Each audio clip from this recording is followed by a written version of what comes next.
म गर्न गइरहेको छु गाइस। के गर्न गइरहेको छु 10K फलोवर च्यालेन्ज हैन। म चाहिँ अब प्रोग्रेसपट्टि जाने हैन। सो 10K फलोवर्स च्यालेन्ज गर्ने। अब चाहिँ त्यसको लागि जे जति मेहनत लाग्छ सबै मेहनत गर्ने and you guys have to support me हैन। त्यसपछि म बसेछु गाइज डायरी अनि पेन लिएर यहाँ लेख्नुलाई च्याट जीपीटीले के भन्छ म सबै त्यो डायरीमा नोट गर्छु एन्ड तपाईहरुलाई भन्छु हैन। डायरीबाट त के निस्केको यार।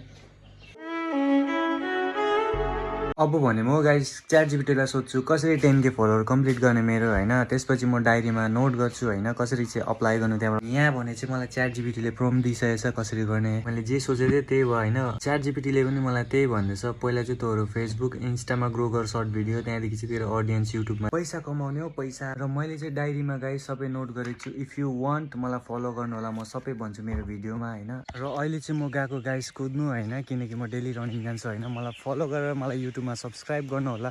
लिंक चाहिँ मेरो कमेन्ट र बायोमा छ। लु है गाइस अब भने चाहिँ कुद्दिम हैन किनकि फिट बस्नु पनि जरुरी छ हैन। मलाई त कुदिसकेर पो थाहा भयो साथीहरु पहिला हामी मान्छे थियौं हैन तर अहिले इन्डियामा ब्लगर बेसी हुनुको कारणले अहिले चाहिँ हामी गाइजहरु हो। गाइज हो के नो गाइज कमेन्ट गरौँ हैन। आज चाहिँ हो मेरो 10K फलोवर च्यालेन्जको फर्स्ट दिन र जाता जाता सबैजनाले फलो गरेर जानु।